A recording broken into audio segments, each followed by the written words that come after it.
Well, hey, y'all, and welcome to the Hillbilly Chicken Ranch. I'm Susan, your hostess, and y'all, I had a little difficulty getting on here today. I wanted to do this impromptu live because I am just brain fried right now, and I just need a little bit of time to reset my brain. And I thought, what better time for us to talk about Thanksgiving and meal preparations? So I want to welcome in Jake Hudson. He is one of our members, and I am so glad that you're here, Jake. Thank you for coming in. Let's see who all is going to come in today. While I'm waiting for everybody to come in, last week on my daughter's live, we had Tuber Chat, Alfonso Simmental, Blackberry Rock Homestead, CNC Farm, Jake Hudson, Life in the Piedmont Homestead, Rita's Roost, Scratch and Pete, M&T Living and Cooking, Stephen Sheets, Christy Betts, Sarah's Happy Hives, Chris Shirley Babies, Dan the Handicapped Traveler, Smoky Mountain Blessed, Joyfully Orange Deborah, Corner Clubhouse Cobalt, Crossover Paranormal Society, AR Patriot Nation, Smoky Mountain Blessed, and Paula Mumford. So I want to thank everybody that was here last week. Welcome in Living by Faith and Grace. Good morning. Good morning. Get your name down on my list. So we're going to be talking about our meal preparations for the holidays, whether it's Thanksgiving or Christmas, and what are your plans. We are going to be doing everything strictly from our canning pantry. There will be no purchase of a turkey, although we may go purchase some ham. I don't know. But I told my husband I don't want to go out and go all out for the holiday because it's just me and him this year. So let me grab the link. If you are a member here and you want to come up, or not a member, but a friend of the channel, and I recognize you and I can see your face and you want to talk about holiday meal preps, come on up on the panel. This is an open panel. I don't do these very often anymore, so take advantage while I'm doing them. As always, you can in the word hillbilly, and we will be talking about that as well throughout this live. I want you to be able to drop your links. Let me get over here to my page, y'all. I've lost it. I was flipping back and forth in my book, and I have lost where my page is that I'm writing down everybody's name. Or did I?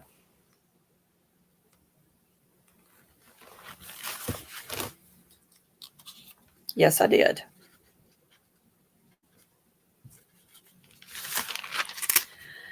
Living by Faith and Grace says I do big meals for both as much as I can. My son is 8, and the memories are priceless, plus any excuse to make a dessert. I know that's right. We don't get desserts around here very often. Welcome in Christy Betts and Tiffany with Canadian Family Life. Welcome in. Welcome in.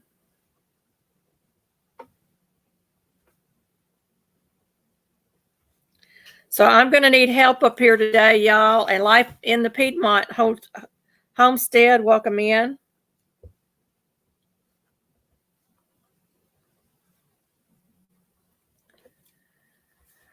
Christy says, I used to cook for 3 days for Thanksgiving, but now it's just me and the critters. Yeah, I know. It's hard when you're so used to cooking for a lot of people, and then all of a sudden you're not cooking for very many at all. Let me pin my message to the top so that if you want to come up on panel, I am welcoming anybody up on panel that I recognize. I must see your face when you come into the basement here so that I can allow you to come up, and I must know who you are. That's to keep the spammers and scammers out. We had an experience early on when I started doing lives where we had somebody showing things, body parts that nobody wants to see. So, and doing nasty things. And I was like, no, we don't want you on here. So this year it is just me and my husband. Normally we invite another couple from church, but I just do not want to buy meat from the grocery store. I'm looking for a meat farmer that does their own hams. We did not process a turkey this year, although we do have chickens in the freezer. You know, we processed chickens last year, so I still have some chicken in the freezer. So we might do some chicken and dressing. I do have turkey that I can, so it would be shredded turkey. Hi, Hoogie Homestead. Welcome in.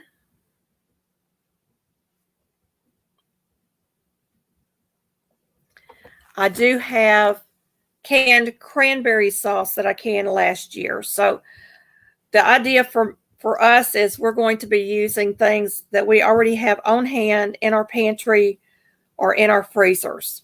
So I don't know if y'all are going to do that or not. And I really want to hear some of your ideas for the holidays to make it special. It's just me and my husband, so it's kind of hard to make a holiday special when it's just you and your husband. But we're going to have a very intimate little Thanksgiving meal here. And you can't tell the difference between turkey and chicken. Yeah, life in the Piedmont, I agreed. I think Thanksgiving is really about being thankful for those around your table and any food you put out. Absolutely. Hello, Alfonso Simmental. He's at the dentist today, so we'll be praying that everything goes well for you at the dentist today. Thank you for coming in, Alfonso. Well, I thought this would be a good time for us all to get together and just kind of chat about all the things that we're going to be doing for Thanksgiving. So if you want to come up on panel, the link is pinned at the top of this. Please know that I need to see your face. Whether you show your face on once you get up here or not, that's up to you. But I do need to see your face and know that you're a real person. And also, I need to know what channel you are with. So if you would just let me know that, I would appreciate it. Our new land, welcome in.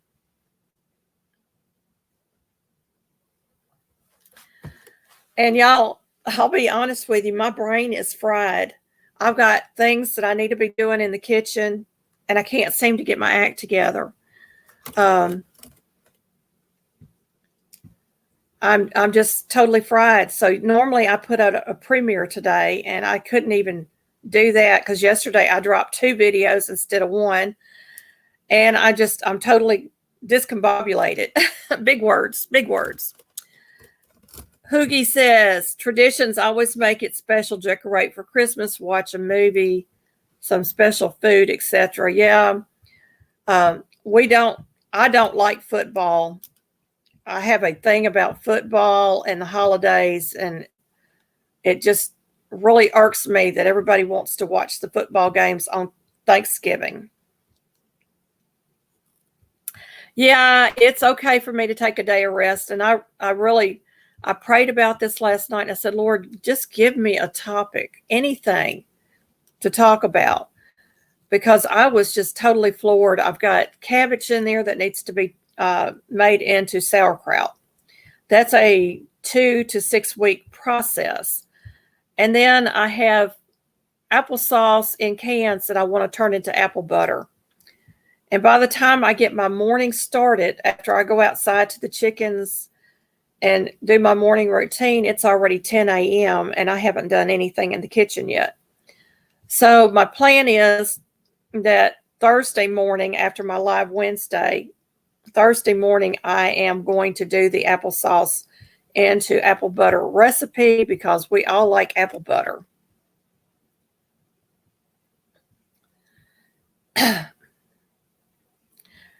Christy, yeah, it's the small things that are the most special. I agree with you.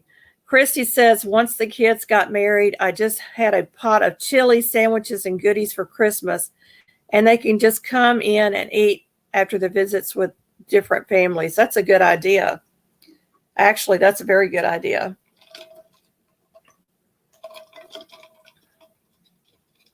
Hey, Scotty Too Hottie, welcome in.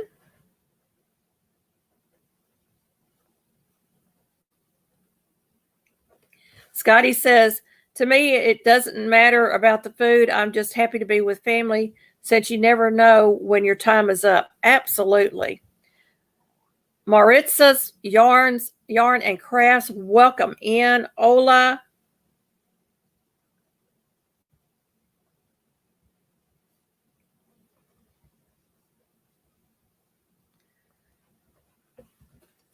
You know, we many years ago, I have two son-in-laws that are from Mexico. And so every year around Thanksgiving, I would make a big pot of tamales. And we would have tamales and turkey and, the ham, the whole 9 yards, and they could just pick and choose whatever they wanted. But as I got older and I got sicker, I couldn't do all of that. And it just about killed me one year to try to get all of it together. And I was like, is it really worth all this? And then, we decided we were going to start switching off between my daughter's house and our house. Well, that didn't work out. So our family really does not get together for the holidays anymore. And it's very, very depressing for me. And for my husband, because we both were very, very much involved in our families growing up. And so it's really, really depressing for both of us. So it makes the holidays even harder when family doesn't come around. I've been talking to my youngest daughter about this a little bit because I'm going through some depression things. And part of that is, how do you adjust to no family coming around? We've been doing this for the last 8 or 9 years with no family. Christy, you're funny. She said the first time she ate a tamale, she says you didn't know you had to take the outside off first. Yeah, you got to take that corn shuck off first, or that husk off first. It does give it a nice flavor, though. The corn husk does. And I do make my own tamales. I don't prefer the store-bought tamales or the tamales that came in the cans with that red sauce. I never did care too much for those. Always gave me heartburn. But, everybody has something special about their holidays, or a certain food that is special about their holidays. Or maybe y'all play tag football in the front yard, or you go four-wheel driving, or you do something very, very special. Some people go to the theaters on a holiday. I'd like to know what y'all are doing for your holidays. And so I've decided to open up the panel. I'm going to drop that link again because I do want somebody to come up here and share with me some of the things that you do for your holidays. I'm very, very interested in that. And then we're going to get into a little bit of the Christmas atmosphere. Hey, Nora, the Stock Explorer, welcome in, welcome in.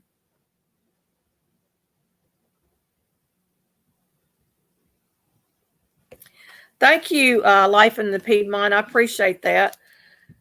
Like I said, this is very impromptu. I did not know what I was going to do today.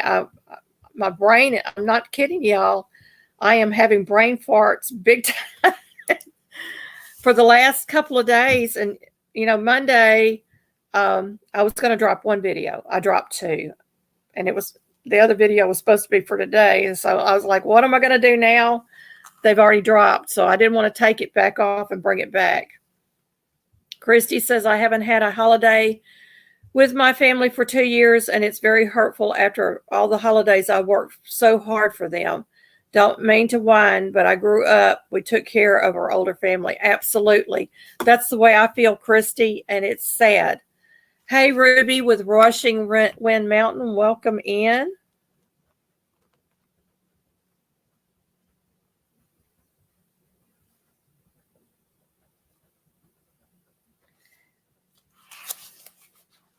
So, y'all, for years, I cooked for friends and family, or we would go, like my husband's oldest sister always had Thanksgiving at her house. We had our own Thanksgiving, then we would go over there, and I would always bring extra stuff there, or they would come to our house. However it worked out, we got together with a family. So it was just always a big to do, and now it's not, and I don't know how to deal with that anymore. And let me get this set up. Hey, Tina, welcome. Hey, Susan, let me get you shut off on the other side here so I don't echo away. So how are you? I'm good. How are you? I had to close out the channel there because I was getting an echo and not hearing. I thought I'd jump in with you. Well, I appreciate that because I am just totally babbling up here today. I am just totally lost.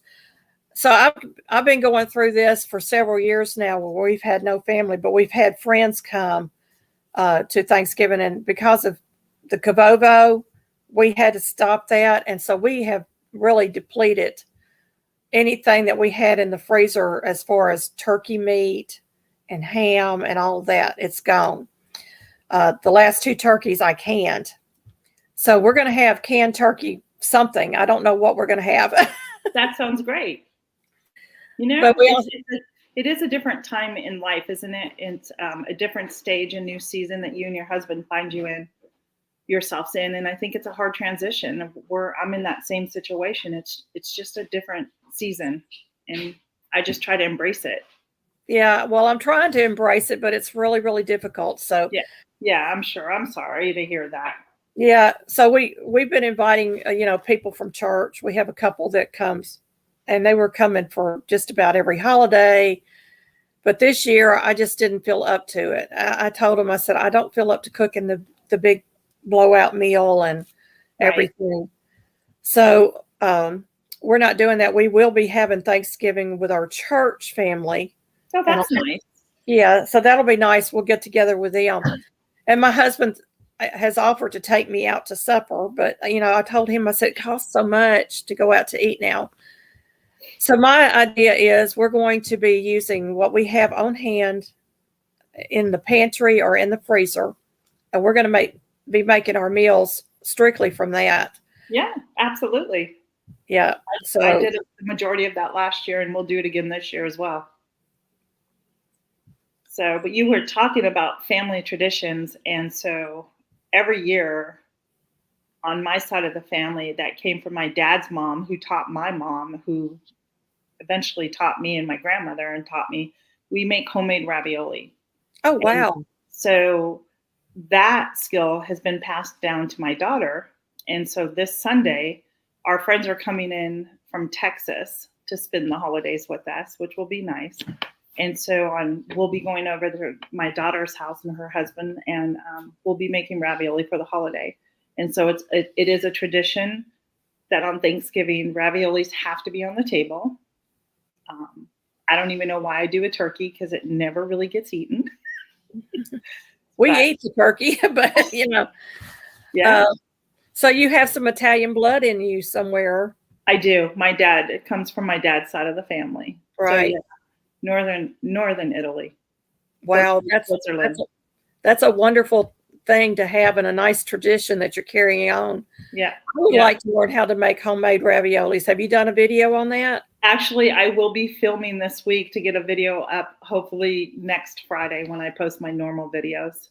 Awesome. I can't wait to see it. It's really easy. It's just very time consuming. Right. like with like making tamales, it's time consuming. It takes, like, I prep in advance, like, what's today, Tuesday? So I got to get my meat out, and I need to like roast everything slow and get all that together and grind all the meat up. And yeah, it just takes some time is all. But it's a great tradition. It's fun. We make great memories, and our friends that are coming have never done it, so they're excited Awesome. to do it. So yeah. Hey, Lulu's Treasure Trove, welcome in. Welcome in. So happy that you're here. We're talking about Let's Talk Turkey, what we're doing for the holidays, meals and planning and special things that we do with our loved ones on the holidays. Yeah, and it'll be a game, a day. We usually end up playing games of some sort of games. I mean, my husband's a huge collector of board games. Oh yeah, we have them too. Yeah. So, and our friends that are coming, we just all love. But I mean, I did make my list already about, I don't know, a couple weeks ago for my Thanksgiving menu. And then Well, you're ahead of me. I hadn't even done that. I usually start thinking about this in September. Yeah, well, I have been totally oblivious to the holidays coming sneaking up on me until after the end of October, and I'm like, I haven't planned anything. Right. So I am going to be making. I'm going to do the Pie November with Blackberry Rock Homestead. It's an open collaboration, and I'm going to be making a chocolate pie with a meringue on it, all from scratch. And I've got a great recipe that I pulled, and I use this one particular pie crust dough that I have just found phenomenal. So we're going to do that, but I'm going to be making that in advance because that's going to be within the next few days. Right. I know. So I have pie filling on my shelf. I have apple pie filling. I have pumpkin for pumpkin pie or pumpkin bread. What else do I have in there? I have mincemeat. Nice. My husband likes mincemeat pie, so I have a mincemeat in there, but I think it needs more apples. That's just my opinion. Yeah. It was a canning recipe that I followed. Yeah, Christy, chocolate is my favorite, so I love chocolate anything. My kids always wanted fresh pumpkin pie, so we've always made the pumpkin pie from fresh pumpkin. I'll never forget my middle grandson came up to me one year with a little pumpkin, and he had it in his hands. He said, "Nanny, will you make me a pumpkin pie?" Broke my heart. I wanted to make him a pumpkin pie, so we do pumpkin pies every year. And my husband likes pumpkin pie. We do sweet potato pie in the South also. Okay. So those that don't like pumpkin pie, they can have sweet potato pie. Right. Hey, AR, welcome in.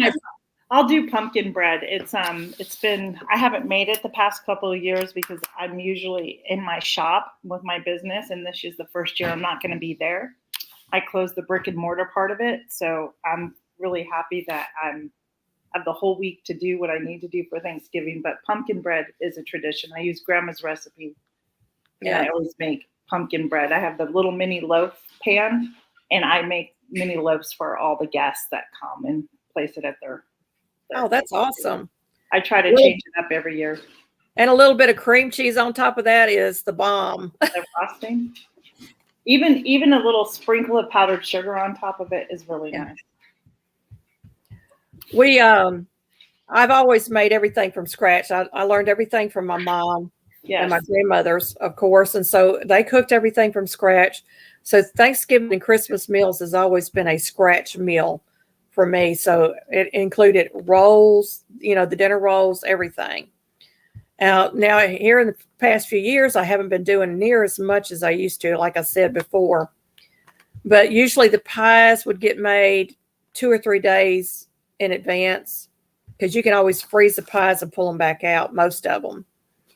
The bread would be rising the night before. All my cornbread and everything is done the night before.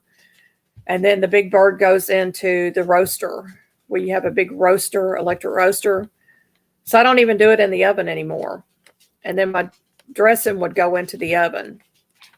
I actually just commented on your thrift haul, and I found a 16-quart roaster at. No, Do you have a Habitat for Humanity store near you? we do, but they don't get anything good in. Oh, well, I just happened to. I was getting ready to leave, and I walked past it. I'm like, oh my gosh, this is coming home with me. Yeah, that's so exciting because I know how much I love my electric roaster, and I commented back, about how exciting that was for you because I use mine all the time. I mean, I want to get a glass lid for it. It's got an aluminum lid on it. That's the only thing I don't like about it. Okay. And you can order those on Amazon. Oh, that's good to know. Yeah. I was thinking, I'm like, hey, maybe I should just do the turkey in this roaster and free up my oven space for everything else. It turns out really, really moist and juicy in there. As long as you keep it covered, you don't take the cover off until you know it's about done. Right. And I always pump it up with some butter and some herbs or whatever. Yeah. It's usually really good, but we may do a small chicken because we got some in there that are like 4-pound chickens. That's plenty for me and him. And the dogs will get all the scraps, Yeah, because all our dogs get Thanksgiving dinner too. Oh yeah. My daughter makes them all a little plate for Thanksgiving. Yeah, they get sweet potatoes and they get the turkey or the chicken. We don't give them the ham, but they'll get that. And if we have green beans on the table, they love green beans. So they get things that they can have. So, and I may even make some little pumpkin dog biscuits for them because I've got a dog cookbook now, for their treats. I'm so excited about that. Yeah, I saw that. That was really cute. Christy says, stop laughing. I'm laughing. She said, I'm starving now. I'm going to mute really quick because my husband's coming by with something and it's kind of noisy. Okay, no problem. But y'all, if you want to come up on the panel and talk about your Thanksgiving meal or, some of the plans that you have for the holidays, I would love to hear it. I think this is a good time and good opportunity for us just to enjoy things. And I'm trying to get into the holiday spirit, so I need all the motivation I can get. So y'all give me some motivation to get into the holiday spirit. I think putting up some lights would help. Just kind of brighten the light. Maybe you just need to brighten things up a little bit. Maybe right. Some light. Yeah. Well, another holiday tradition or Thanksgiving tradition we've always had was the tree. The Christmas tree went up Thanksgiving night or that weekend, somewhere within that weekend period. So that's always a highlight for me. My husband's like, we don't even have company anymore. The kids don't come up. Why are you putting this tree up? It's not for them. It's for me. Yeah, exactly. You have to do those things, I think. But I understand where you're coming from. Yeah. Holiday traditions aside from Thanksgiving, like Christmas, we always go to church on Christmas Eve.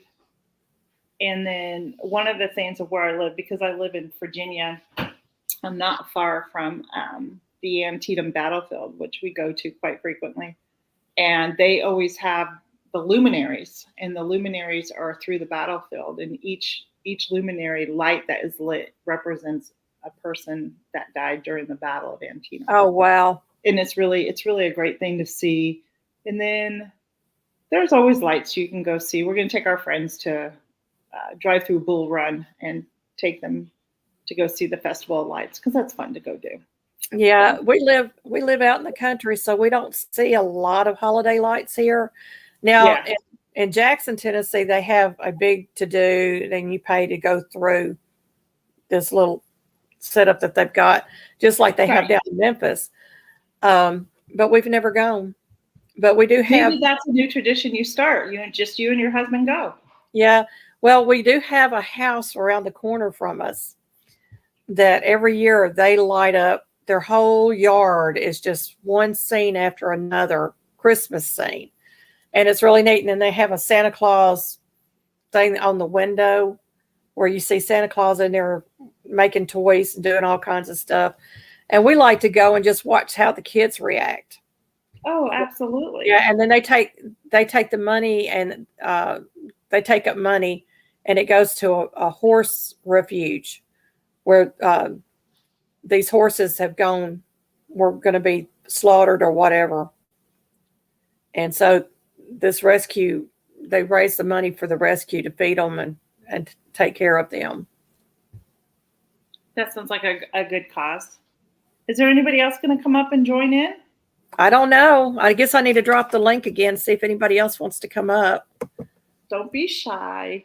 I can't see who's in the chat, so I was going to come and join the party. Christy, one house in Henderson already has their yard decked out. That's awesome. I need to find out where that's at because I need the spirit. I need to get in this mindset because I don't even want to do Christmas shopping, y'all. And normally Christmas I've already made. I'm like you, September comes around, I've already got Christmas stuff being made, but I have not had time to even think about pulling out any of my craft items to do anything. So they're not getting homemade this year. You know, it's okay. Some years it's just like that. Yep. It's just okay. But we have to focus on the real reason why we celebrate Christmas. Yeah, which is Jesus. That's right. And if we keep our mind on above, then we have great peace and we get through the holidays with comfort. Yep. So my kids may be getting nothing more than a gift card for someplace or envelope full of dollar bills. I'm just, my mind's going back and forth, because I've got 4 grandsons now. 2 of them are grown. I've got one I say they're grown. I've got one that's 17. I've got one that's 16. No, one that's 18, one that's 16, going on 17, and a 2.5-year-old. So there's a big gap. And so we're going to be they know we're going to be focusing on the little one. Because when they were little growing up, Nanny and Papa went all out for them. So we're going to go all out for this little one. Although I don't know what all we're going to be buying him because my daughter has already bought everything he needs and wants. Yeah, we ourselves have 6 grandchildren. They don't live around here anymore, but that's hard. Christmas is hard because you get to see that joy right on the little face when they get something. They make it extra magical, I think, time of year when you have little ones too. Yeah.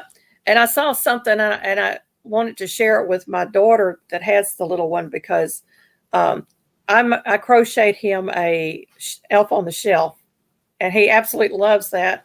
And she moves it all over the house, but I'm going to make a suggestion to her that I saw on Instagram. Instead of elf on the shelf, you take Mary and Joseph and you move them all through the house. That's a good idea. They're on their way to Bethlehem to have the baby. Mm-hmm. And so that kind of instills in the child the story of the nativity. Yeah. So each day you would share a little bit about the nativity. That's a good idea. Yeah. I thought that was really neat. Absolutely. I wish I had known about that years ago. I would have or thought about it when my kids were little. But we did things with the nativity set. Mary and Joseph would be alone in that nativity until the night of the birth. And then all of a sudden you would see the shepherds come in and then the wise men come in and, the angels and all that. And it was really neat. Nobody coming in? I guess not. Nobody loves me. Nobody loves me. I did not take the Luann's thing off my Nightbot, y'all. I just saw that pop up. It's over with. And it was her it wasn't a fall fest. What was it called? My brain, I'm telling you, I'm fried today. She did something. The Chili Fest, that's what it was.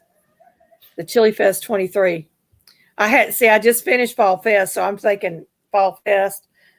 And now I'm getting involved in all these collaborations, winter months collaboration or fall and winter months collaboration. Right. I'm not getting as active as I have in the past with some of them because some of them I really promoted. I just don't have time to do a lot of stuff, y'all. Right. It does become a burnout at some point, and I think I've reached that, unfortunately. Well, you have to know your limitations. You can't, Yeah. To do it. So, Yeah. I'm going to be doing the Pie November, and then I got challenged to do a Christmas, do some kind of Christmas cooking or Christmas craft. I got challenged for that, so I'm going to do that. And then there's 2 cookie collaborations that I'm going to be involved in, one in this month and one in December. The Ultimate Christmas Cookie collaboration is CNC Farm. And then Gail Southern Living is doing a elf cookie collaboration. okay. So we're going to be doing those. And y'all, we don't eat a lot of sweets around our house. Right. I'm a diabetic. My husband's a diabetic, and I'm like all these sweets, But another thing I normally do for Christmas is right after Thanksgiving, I start making the Christmas candies and cookies and everything, getting them ready for family and friends because that's what they get from us. That's a nice gift. Yeah. My grandma used to do all that. I have all her recipes from the candy she used to make for us. Yeah. But there's just, I know there's so many hours in a day and you can't do everything. We just don't really eat the sugar. The family, we just really don't eat a lot of sugar. Yeah, we don't either. And my husband would eat it if I made it. Mine too.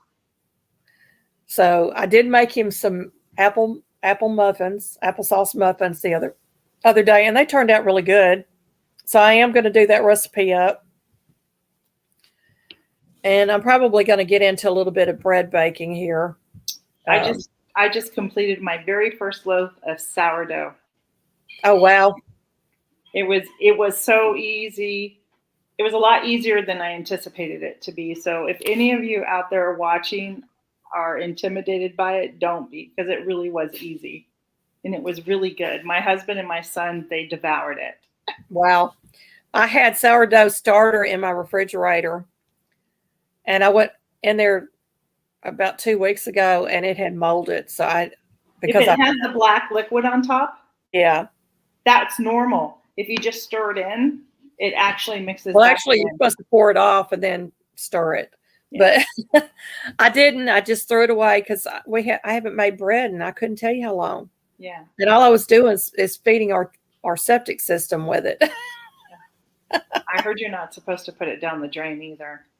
Well, I'm on septic too. So we have a friend that owns a septic company, and I'll tell you what I do. I take cornmeal and yeast and about a tablespoon of yeast and a tablespoon of sugar, and I would pour it into the toilet and let it bubble for a couple of minutes and flush it. And he said, absolutely keep doing that because that's feeding the bacteria in your septic system. It's not hurting it. And to stay away from that Rid-X stuff because that's what destroys your septic lines. Oh, interesting. So I was doing the right thing. And I don't remember where I got it from. I don't remember if I had watched my grandparents do this. Well, I know one grandparent did because they had an outhouse. But, I don't remember where I learned this. But I've been doing it for years, and we have not had any septic issues since we moved here. Oh, that's good. That's very good. So we've been here for over 10 years now. So, well, I'm going to have to run here. I homeschool somebody, and so I got to check in and see what she's doing. Okay. Well, thank you for coming up, Tina. You're welcome, Susan. Be blessed and have a great day. You too. It's nice meeting you. You too. Bye-bye. Bye-bye. So, Tina with Life in the Piedmont.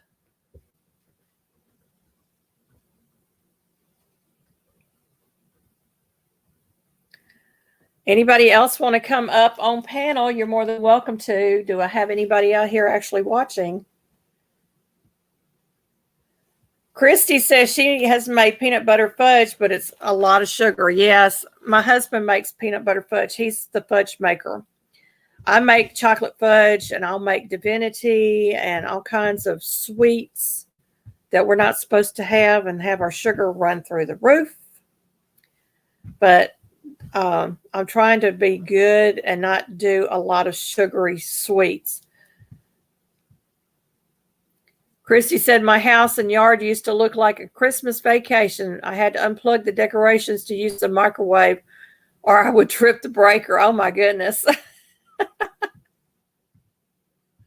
That's funny. We just decorate our Christmas tree. We used to decorate a little bit outside. Didn't do a whole lot, the lights along the roof and maybe a bush or two, but when we lived in the city, but we don't have our neighbors, we don't have a lot of neighbors. Our neighbors are the deer in the yard. They don't need the Christmas lights. Hey, Jamie. Jamie's Country Living. Anybody in here interested in coming up on panel? This is your opportunity. We're talking about holidays and meals and things to do on the holidays. Oh, thank you, Jamie. I think you're beautiful too, sweetie. I really do. Well, y'all, I'm trying to think, what else have we done for the holidays? We do pull out the board games. And usually after Christmas, I like to pull out, the puzzles and work a puzzle, especially in January, because January is just like a dead month. You have no decorations in the house, nothing going on, and you can kind of relax and take it easy then. And then, you start back up with the holidays starting in February. And we go February for Valentine's Day, and then we go March for St. Patrick's Day, and then April is mine and my husband's birthday, and then it's Mother's Day, Father's Day. You get the idea, and the 4th of July, and then we have a little break again. So the holidays have always been an important part of my life, and getting older, it's hard to let go of the traditional things that we have done in the past for the holidays. So I'm looking for inspiration and ideas for me and my husband. And I need y'all's help. Help me. So y'all come on and help me by coming up on panel and talking about this. Chrissy had somebody walking in leaves the other night, warned whoever it might be, but I could have been talking to a possum. That's the truth. And we've got leaves in our front yard that need to be raked, and I haven't gotten out there to do it. Going outside, though, right now, it's going to be 81 degrees today. I can't believe November, 81 degrees, y'all. So let's just do the weather.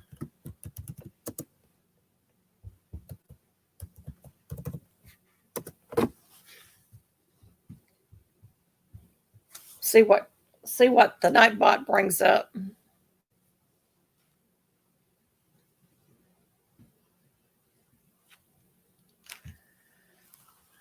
So, how many of y'all have already started making your holiday meal preparations? I haven't even written down a menu yet. Oh, we're already at 75 degrees, y'all. It's going to be toasty out there when I go to collect eggs. Our little female turkey is molting. She looks horrible, y'all. She's lost almost all her feathers. She's got maybe one tail feather sticking out, one or two long wing feathers, and all the rest of them are short. But they are coming back in. She went into a full molt right before the frost. And we had to move her away from all our bigger chickens and put her in with the little chickens because they were pecking at her. So that was no fun for her. And I had to go out there and doctor her up with that blue coat stuff and had blue all over my hands once I got that taken care of. Yeah, Christy, that's what my husband usually does. He takes the lawnmower and mulches up the leaves and just leaves them in the yard. And I told him, I said, you need to take all those leaves over to that sand pit that you wanted to plant a garden in last year and get that worked into the soil there to try to build up that soil. Because all we have, one half of our yard is nothing but sand, y'all. Big old sand pit. It's awful. Well, let's do a little bit of cotton trivia. We still got cotton bales out in the field, and I thought, well, why not do a little bit of cotton trivia today? So, what does a cotton gin do? Anybody have an idea? Put it in the comments. I would love to know your answers, and I will give you the correct answer in a moment. But what does a cotton gin do? A cotton gin do? Hubby and I have done any preparation in the last 3 years. I have 3 family homes that took over, and they all go out with every type of food. Oh, wow. Well, that's a blessing, Ruby. You don't have to do any kind of cooking, do you? You just go eat and be happy. Put on the stretchy pants. Because we all overeat on Thanksgiving. I don't care who we are. Nobody has a clue about the cotton gin? Oh, come on now. All right, I'll give you the answer. It's a gin. It's called gin. It's short for engine. It's not an alcoholic drink. It's a machine that removes the cotton fibers from the cotton seeds. I'm doing pretty good, Jamie. I'm still dealing with a little bit of that depression. You know, when the holiday starts rolling around, the depression rolls in, unfortunately for me. And I'm dealing with that. I'm an empty nester, and I am going through that late because when my kids moved out, I didn't have a problem with it. But when we moved up here, they didn't want to come visit very much.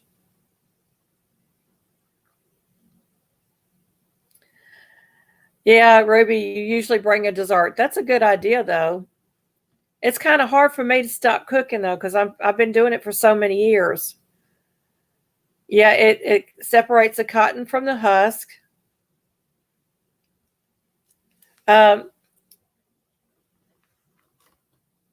Is all cotton plant use or useful? What do you think? Yeah, it's hard when it's just, the two of you, and you've been so used to a big family and doing, big deal meals and everything. And it's kind of hard to pare it down to 2 people. And we actually did this for 2 years, going through this Kabobo. But we had another couple that was coming in to eat with us. So it was 4 of us, but I still overcooked. And I don't want to do an overcooked meal this year because it's just the 2 of us and see it sitting in the freezer for months on end. Although when I make dressing for an army. I haven't learned how to pare that down to 2. You know what I'm saying? But I'm going to get there eventually. I'm trying to focus on the meal preparation right now because that's going to keep me mentally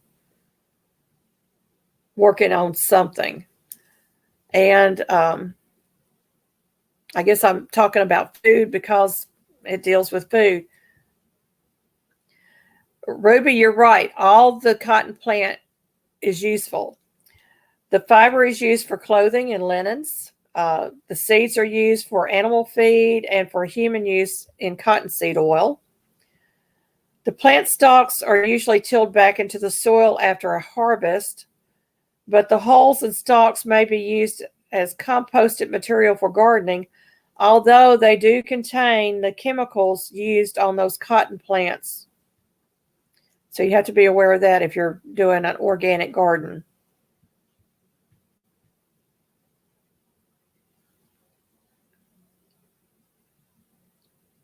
Oh, goodness, Christy. A lady keeping books for the land company doctored the book, so I worry about my land is adding stress to the depression. I'm sorry.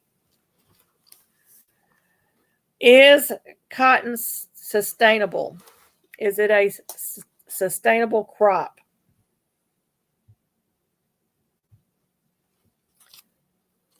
So what do y'all think? Is cotton sustainable?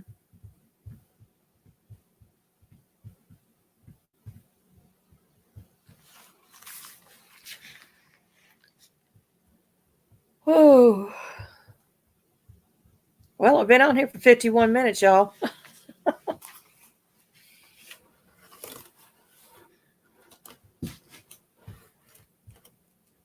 You're not sure, Jamie? Well, it is. It is a sustainable crop. They can replant every year because of the amount of seeds that they collect out of the fields. Every year, it can be replanted. When is cotton planted? Is it planted in the winter, the spring, the summer, or the fall?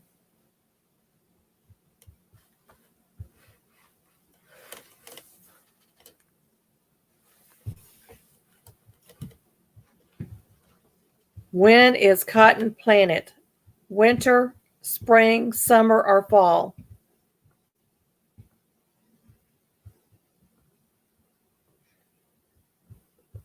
Anybody know?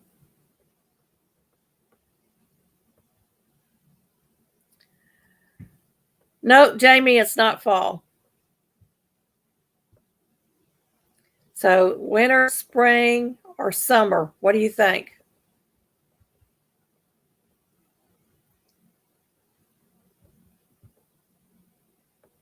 Anybody else? Anybody else? We've dropped down to 3 people, if I'm reading that right. I'm not reading right. We dropped down to 4. Cotton is planted in the spring. And when would it be harvested? If it's planted in the spring, when would it be harvested?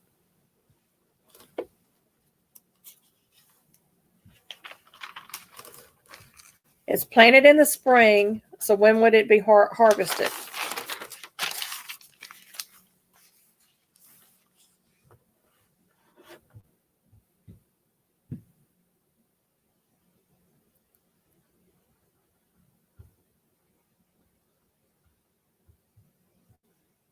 Yeah, it's harvested in the fall. Sometimes it's harvested in the winter. It depends on how late they get it in the spring, but usually it's harvested right before the first frost. What is the longest cotton fiber grown?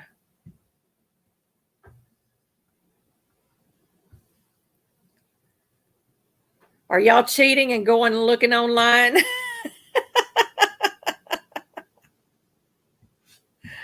What is the longest cotton fiber grown? You didn't know that it came in different lengths, did you?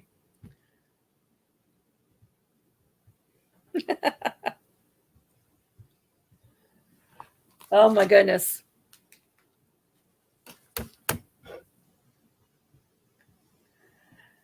The longest fiber grown, the cotton fiber grown.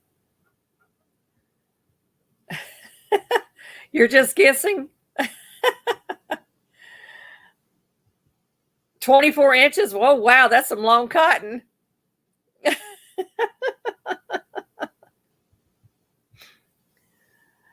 The longest cotton grown are the Egyptian, Pima, and Sea Island varieties of cotton, and the fiber length can be up to 1.7 inches.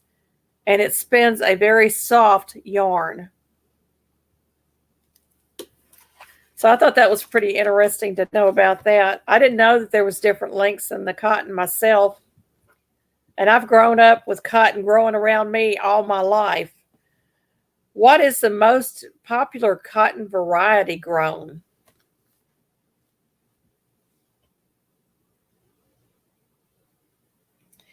Is it downtown cotton, outfield cotton, upland cotton? What kind of cotton is the most popular cotton grown? Long staple cotton. That's good, Christy.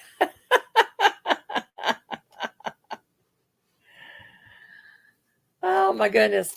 Upland cotton is popular because the fiber length is 1.3 inches, and it is not as fine as the Egyptian or Sea Island cotton, which is very soft, but is a very good for producing yarn. Yes, Jamie, upland. Upland cotton. What is a cotton comber? What is a cotton comber?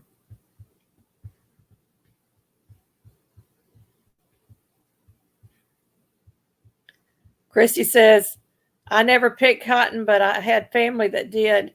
Jamie said, white cotton. A hairbrush. Well, it's not a hairbrush, but it's similar. It's called a comber yarn for short cotton fibers. A comber noils or comber removed as a comber noils or comber removed or recycled and used for many products like cotton balls and cotton swabs. So that's what the cotton comber does. It takes all those small fibers and makes them useful. So I thought that was really neat. So nothing gets wasted, which is a nice thing about cotton. Here's a question probably none of y'all will be able to answer. I was kind of hoping we'd have some of our yarny friends in here. Why are your yarns classified by number?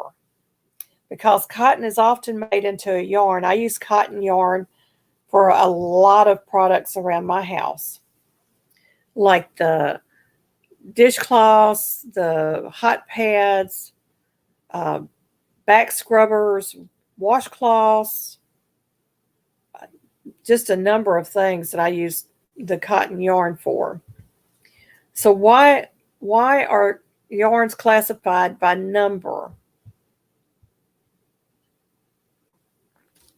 Anybody know? Anybody know?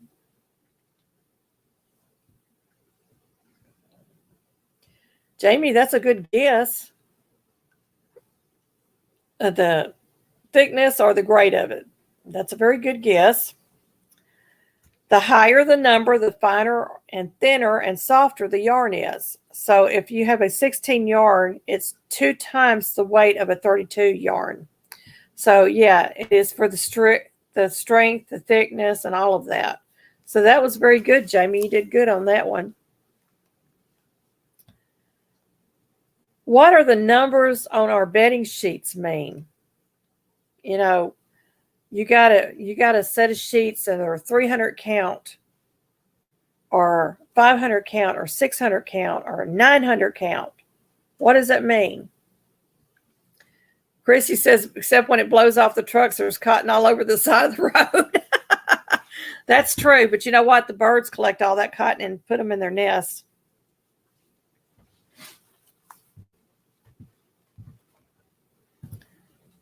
So what are the numbers on our bedding sheets mean? What do the numbers on our bedding sheets mean?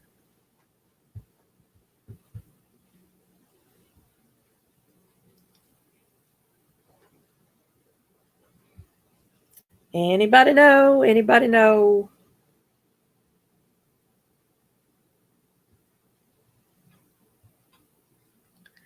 How many fibers per square inch? That's great, Jamie. You did it again. Woohoo! Jamie's using them brain cells today. But that's true.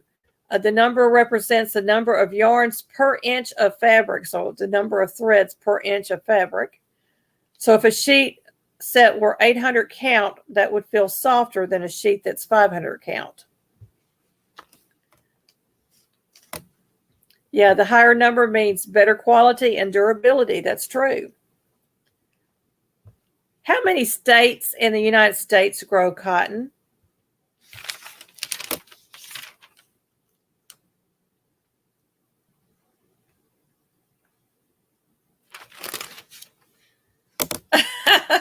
Jamie says, woohoo, I'm giving myself a headache. Stretch those brain muscles. Stretch those brain muscles.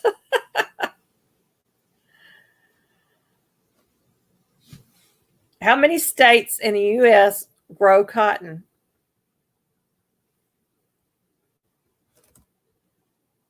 Anybody have a guess? We have 50 states, so it's any number between 1 and 50.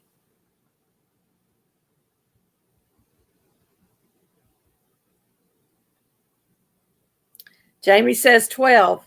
That's close.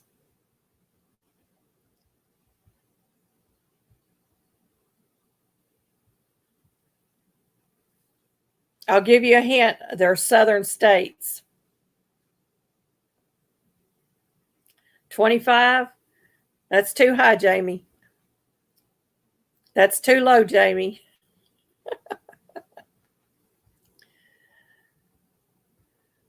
Ruby, that's way low. Southern Belt is about 5. 8, no.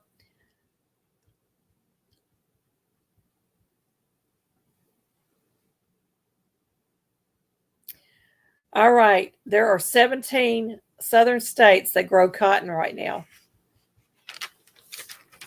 That's okay, Christy. No problem.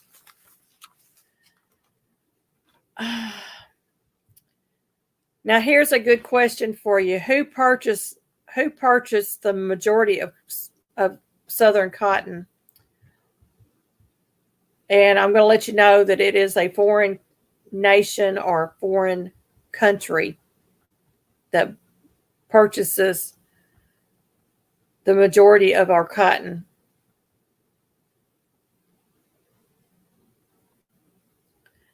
And this one kind of surprised me. And this is the last trivia I'm going to give you today.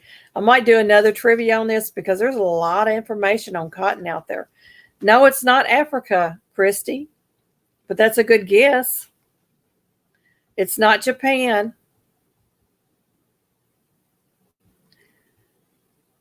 The big C, Canada. No, it's not Canada.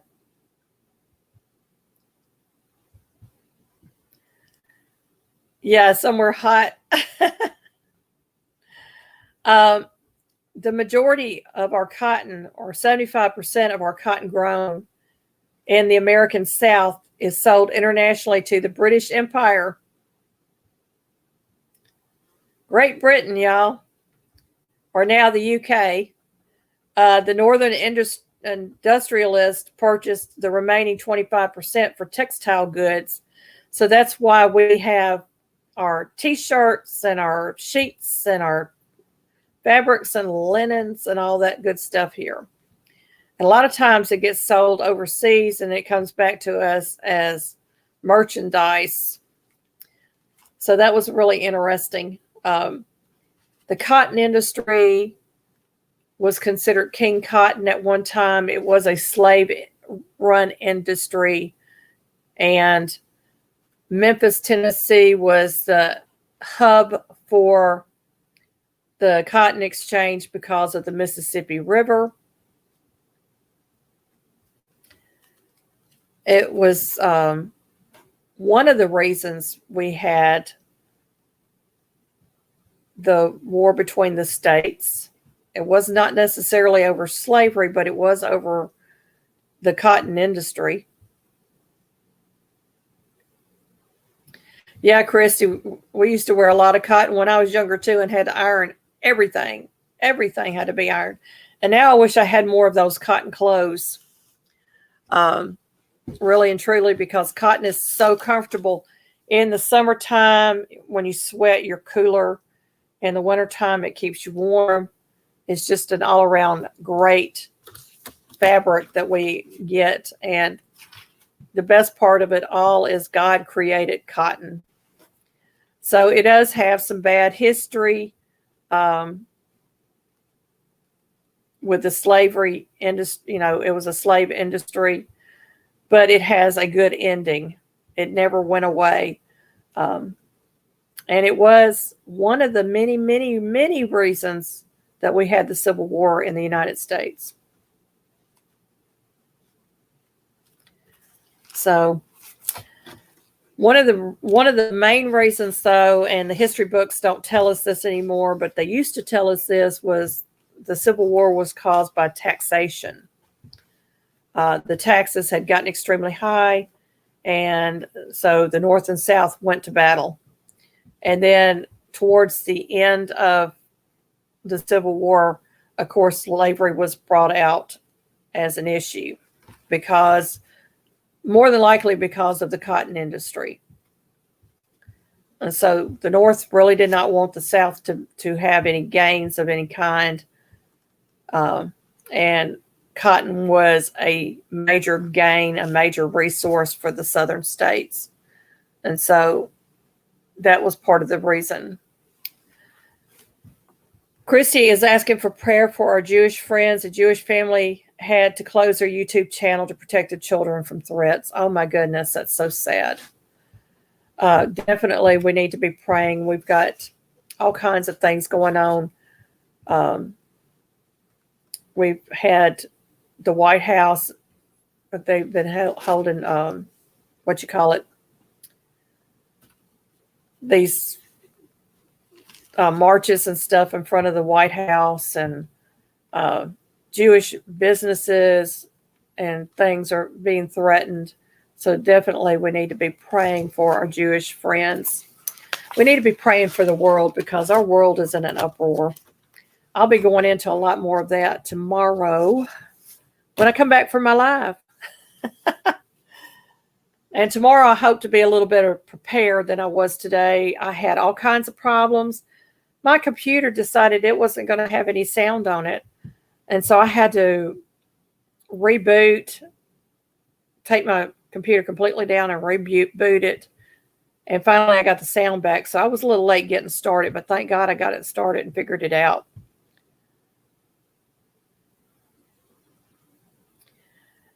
Yeah, it's really hard, Christy. I know I have a lot of Jewish friends out in social media that are friends. I call them friends, whether they call me a friend or not. It hurts to see anybody suffering, any group of people suffer.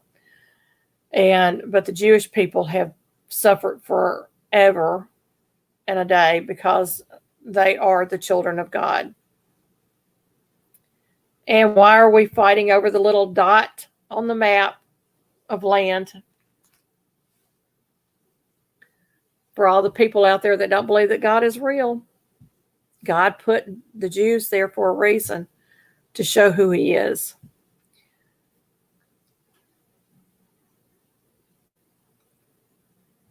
I don't like starch.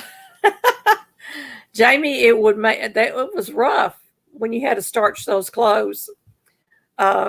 Especially when you had to mix your own starch up and sprinkle it on the clothes. You didn't have a spray bottle or aerosol to spray it.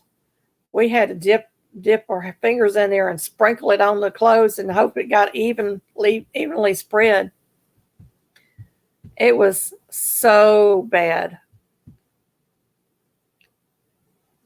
Yeah, the USA should be better than all this nonsense that's going on in the world, but it's not. And what is so worrisome is we're headed into World War III, whether we like it or not. We may have World War III on our soil, whether we like it or not, because I know our nation's been infiltrated. So it's really scary to think about. Yeah, I really don't have or know any Jewish friend, but it doesn't matter. No one should be targeted because of who they are, belief, and otherwise. Right, Ruby? You're right. And Jamie says, I see people still buying starch in the can, and I about fell over. Yep. And I remember those jeans, getting those jeans pressed, sending them off to the dry cleaners to press them because they would put that starch on there. And they literally would stand up by themselves. You didn't have to stand them up. They were so stiff. It was something. Yeah, Christy, it's because so many people have moved away from God or run away from God. You know, our nation used to be about 75% Christian for the longest time. And then it started falling off, I think, in the mid 70s or early 80s. The numbers started tumbling. And we've lost a lot of what we had in this nation because of that. Ruby says, my mother-in-law does the starch in the can, and honestly, it's neat and works like a charm, she would tell you. Yeah, and they have that magic sizing in the can, too. What is that? Yeah, it's fixing to get worse. The Bible is very, very clear on what is happening now. All we have to do is watch the news and read our Bible. Watch the news and read your Bible. You'll know where we are in biblical prophecy because we are very, very close. One of our pastors, Dr. Digby, says we are in the day and age where everything is set for the return of Christ. We need to get our house in order. Hey, Emily, welcome in. That's Emily Gangadine. Let me get you on my list. Find my pen.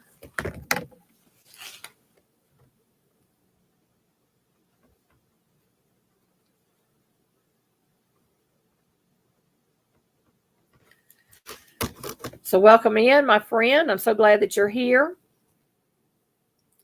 But when you talk about biblical prophecy and you see these things going on in the world, it just blows your mind how anybody could turn their back and say there is no God. It really just blows your mind. Hey, Papa Smurf Ron, welcome in.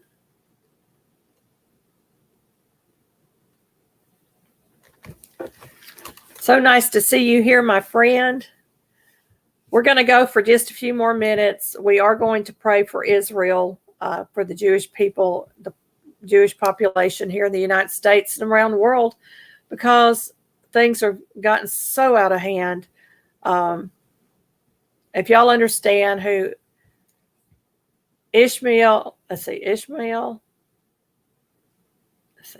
Isaac and Ishmael were brothers. Ishmael was born of the handmaiden Hagar. He was not the chosen of God, but God blessed him because of Hagar. Hagar prayed to the Lord to help her son. And so God blessed her with telling her that he would become a mighty nation, but he would always be a wild man.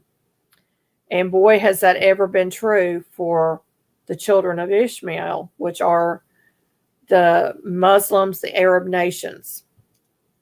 And then Isaac had Jacob, and Jacob was renamed. I think I'm getting this right. It's been a while, but was renamed Israel. And so that's where that comes from. So they're brothers, cousins that are fighting. It's been an infight since day one over what? A little piece of land, a little dot on the map. There has never been a Palestine state, a legally named state called Palestine. It's never been in existence.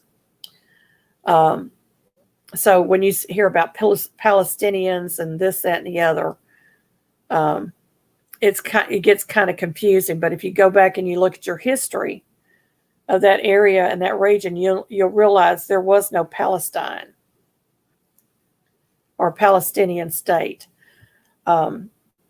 Israel was given, the land of Israel was given by God to the Jewish people in the book of Genesis. And now they're finding relics there that proved that Israel is the rightful owner. They found remnants of Canaan. You know, they overtook Canaan and some of these other places, but they have never found remnants of Palestine there. Yeah, Papa Smurf, it's kind of like the Hatfields and McCoys. And I think the Hatfield and McCoys may have come from, you know, the biblical account of Isaac and Ishmael. If I'm getting the names right now, I may be all wrong here because it's been a while since I've read Genesis. I'm not going to lie, it's been a while. But it is very interesting when you get into the biblical prophecy and you start looking at that. Now, on another note, before I close out, I read an article about a Hezbollah fighter, somebody that had been in Hezbollah, who came to Christ. And he was crying out. He was asking God for answers. Who is the real God here? Because he was reading the Quran, and he said the Quran, when he was reading the Quran, he began to understand that Muhammad was evil and that Muhammad wanted to finish the job of Hitler and wipe out the Jewish people. And although there are a few good verses in the Quran, the majority of it is about killing and maiming and destroying. And he did not want to do this if this was not truly for God. And so God began to give him visions and dreams of Jesus. And he found a Bible and he began to read the Bible. And it was all about love and forgiveness and peace. And he wanted that. So he accepted Jesus as his Lord and Savior. And you know what he did next? He hopped on a plane and came to America. He is now pastoring a church in America, because if he had stayed there, he would have been killed. So God is waking up people in the Arab nations and these Muslim nations to who Jesus is. And we need to be praying that God continues to do that, but not only for them, but for the Jewish people as well. Well, y'all, I'm going to cut this short. I appreciate each and every one of y'all coming in. I really and truly do. We are going to pray real quick and close this out. And we've only got 4 watching. So let's get to praying. Dear Heavenly Father, first and foremost, thank you for this day. Thank you for time with my friends, Father. Thank you for each channel that has come through, each friend that's come through. Bless them, Father. I ask blessings over each and every one of them. Father, we ask especially to protect our Jewish friends and neighbors in the United States from the evil that is being portrayed here and across the world, Father, that you would keep your hand over Israel and guard and protect the nation that you created, Father, that you brought about, and the people that you called your own, Father.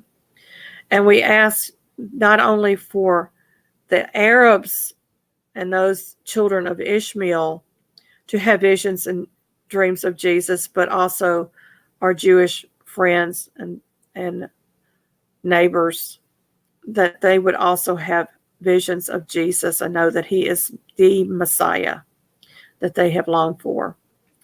Father, we thank you for this time we spend together. We thank you for the many topics today. We thank you for our friends, Father. May they be fully blessed. Thank you for everything you have done, are doing, and will continue to do. In the mighty name of Jesus, amen.